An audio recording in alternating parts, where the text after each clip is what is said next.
Just as Britain was settling down for a long summer of Conservative Party politics, well, the suspense has just been nipped in the bud.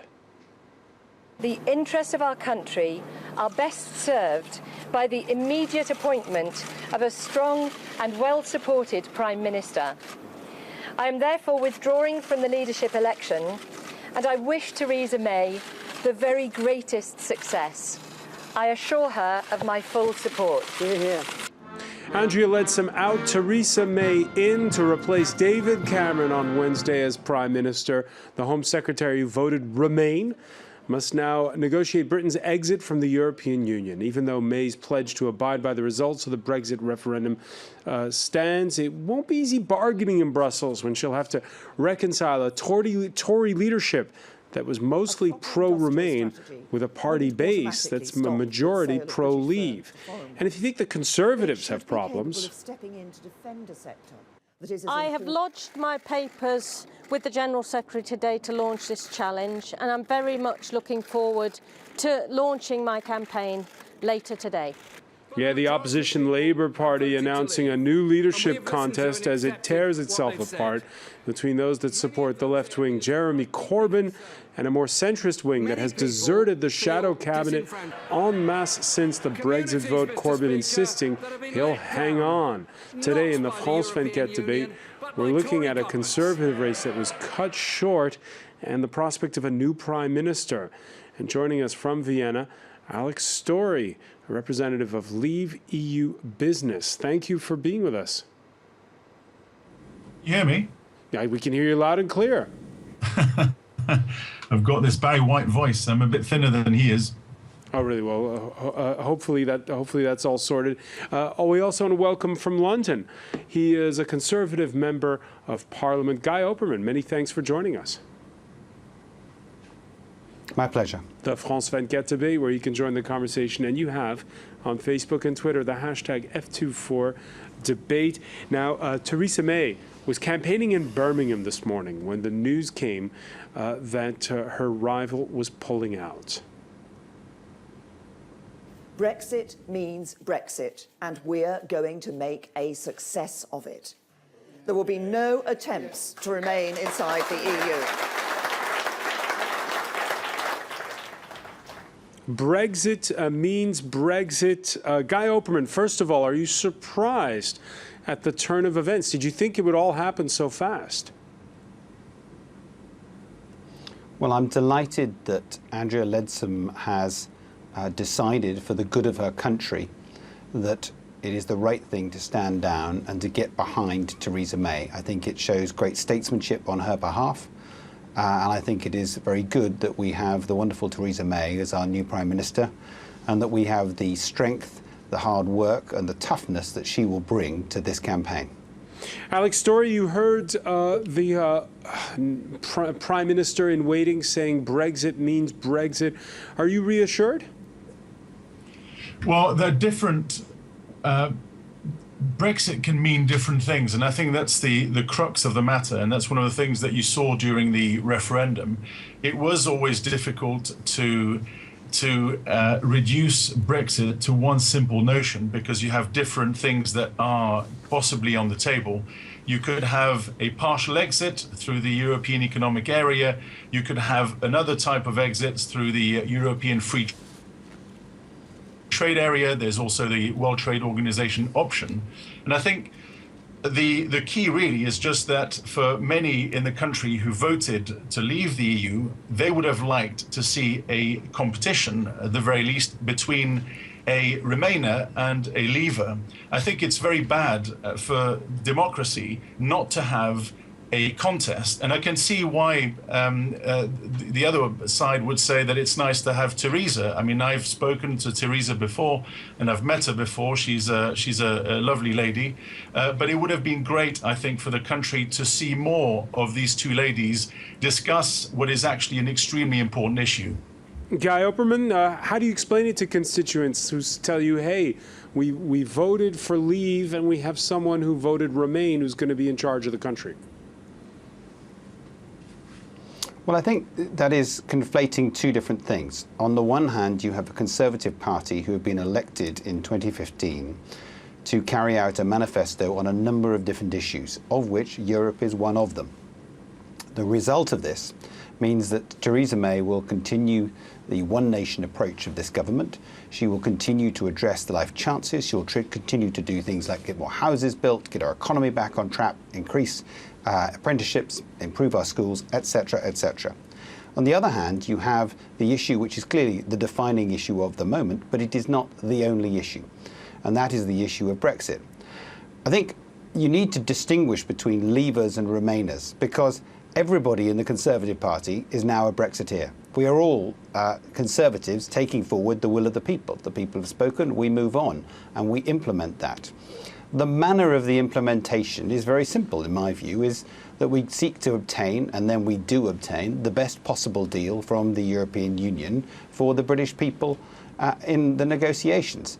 Now, what that looks like is clearly going to be a matter for debate and discussion, both within the Conservative Party, within the wider House of Commons, and across the European Union, because it is in everybody's interests that Great Britain continues to play a major part in the European Union going forward. So I think you mustn't distinguish between what is in reality continuing the governance of this country on a multitude of issues, from defence to schools to local government, etc., and the specific issue of how it is you determine Brexit. Because it may be that some people would have liked a contest over the next 2 months on this specific issue. I want to get on and govern the country. That's what I'm interested in, and that's what the vast majority of my constituents are interested in. All right, so no power vacuum as such. We have the name of a new prime minister. We've moved things up by 2 months. Does that mean that Britain will start the clock 2 months earlier for triggering that negotiation process with the EU on leaving?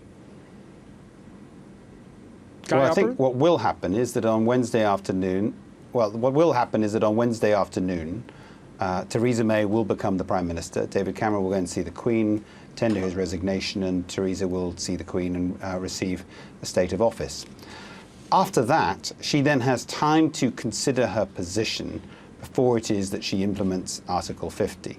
Now, I think it is helpful for both the European Union and for this country and for all aspects of business, the city and various other parts, that process of a new Prime Minister is starting soon.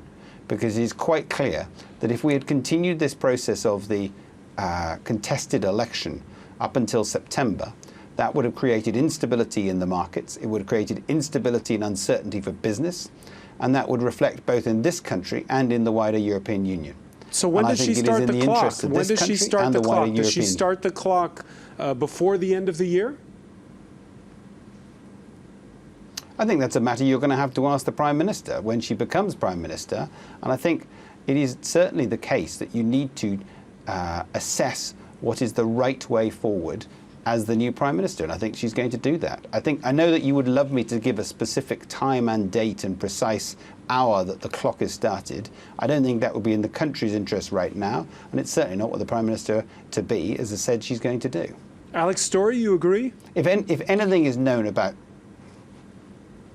Sorry, Gary.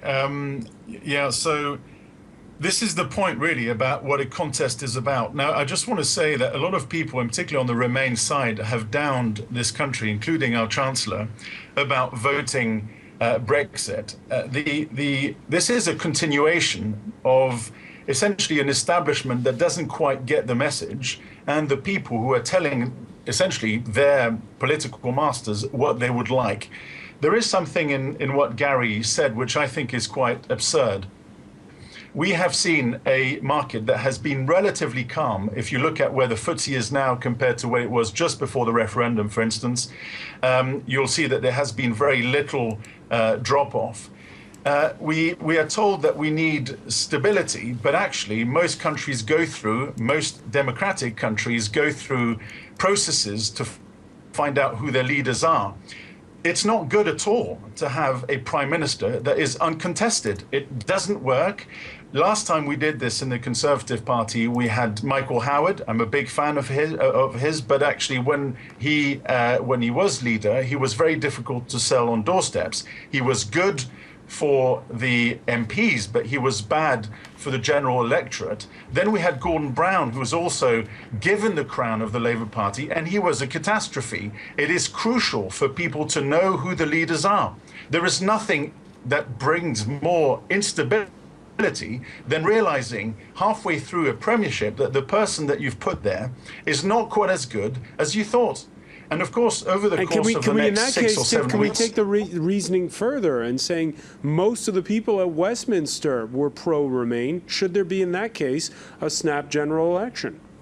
Well, actually, I'm completely for it. I mean, what we've seen in this referendum is the fact that the Parliament does not represent the views of their constituents. So Gary speaks very clearly about what he thinks his constituents think, but actually we know from the referendum on a crucial constitutional issue that they don't. And that's the reason why you need to have a contest. I'm completely in favor of having a general election. A general election does not create instability. The lack of contest creates one in the long term. All right, reactions coming in. This one on Twitter: Theresa May will become PM by standing back and watching the other contenders killing each other or committing suicide. Let me ask you about that, Guy Opperman, because people have said, should there be a snap general election? Is there a legitimacy problem at Westminster? No, I don't think there is, and I think those people who are saying that have not seen the Fixed Term Parliament Act. The Fixed Term Parliament Act was passed by Parliament and is effectively approved and supported by all political parties to provide certainty of government over a 5-year period. I was in the Parliament between 2010 and 2015 when we passed the Fixed Term Parliament Act, and very clearly it states that all parliamentary terms should be 5 years, precisely to give that 5-year mandate. No, but that's not true, Gary. You know that. It was, Gary, you know that that's not the case. Gary, this act was passed to stabilize the coalition. It's got nothing to do with events like these, like the referendum. The referendum is not something like a coalition government that you need to stabilize. It's something completely different. And I think you've got to realize that events sometimes dictate certain things. Okay, so let me answer for 3 points. First of all, my name is Guy, not Gary. Secondly, the bottom line is this. This has happened on many occasions in the past where John Major became Prime Minister, when Gordon Brown became Prime Minister. It is often the case that one Prime Minister moves on and another takes over. This is not unprecedented, and it has happened many times in the past. The third point is surely this, that this aspect of government policy, which is now Brexit, is one aspect of many, many, many different parts of government policy. And I don't think in any way that there is anything that impacts on all the other parts of government policy which were in the Conservative manifesto and upon which the Conservative government was elected in May 2015. We are in a position that we are implementing that manifesto on the dozens of different areas that that manifesto touched upon, one of which was to hold a referendum at this during this current term of Parliament. What we've done is we've held that referendum. As a result of that, the people have voted, and we move on and we implement that. I don't see the difficulty implementing that. And for those who want a pure Brexit debate as to what kind of debate that should be, and therefore that can only be decided by a general election, I think they misunderstand quite the complexity of what we're going to be engaged in. We are going to have to pass something in the region of 20 to 40 Acts of Parliament over a 2 to 5 year period at the very least, whereby there will be extensive negotiation on the specific aspects within the parliamentary democracy that we have. So it is not the case, even if we were to have a general election, which we shouldn't be doing so, it is not the case that you would be able to resolve all of these specific issues on all these specific aspects purely by a general election. Quite frankly, I don't think it is necessary. I don't think it is right. We've had a referendum. The people have decided. We move on and we action that decision. There should be no doubt whatsoever. I don't see the complication of implementing what is a clear choice by the... Guy, it sounds extremely plausible what you say, but the issue is that it's a key plank. That's because it is. I know it's a key plank, but the point is that you need to have a contest to work out what it is that people believe and what their visions are. Without a contest, you don't know what you're selling. And so the likelihood of people being really disappointed about the results of this referendum and all the super complicated things that you're talking about, such as the renegotiation, is bound to disappoint. And one of the key to stopping people being disappointed is to have a contest. I'm not gunning for a general election. I'm really gunning for a leadership context within the Conservative Party. Well, you just were. I know, but because I know, but I was talking mainly about a contest that I wanted to see a discussion, the two visions that were slightly different, but without it, you have some kind of legitimacy issue. So I would rather see some kind of context, whether it's between the two people for the leadership of the country through the Conservative Party or through a general election. I do not believe that people will be satisfied. But I think what you're going to get, okay, but I think what you're going to get is you're going to get the Conservative Party, which had a number of cabinet ministers on one side of the fence and a number of cabinet ministers on the other side of the fence, coming together and implementing the will of the people in circumstances where we are all committed to the cause of obtaining the best possible trade and negotiated outcome for this country. I don't see the difficulty. Let me ask, because we're almost out of time. Alex Story, we're almost out of time. So let me just ask you, because I put the question to Guy Operman. Let me put it to you. When do you want to see the clock started? Well, I mean, I'm not one of these persons who thinks that Article 50 is something that we should jump into too quickly, simply because I see it as a kind of purgatory. And we kind of lose control of some of the negotiations. I think that we should definitely be ready with a strong team. I would have liked to see lots of people who backed leave, because I can see that they saw the need for exiting much more clearly than others on the Remain side.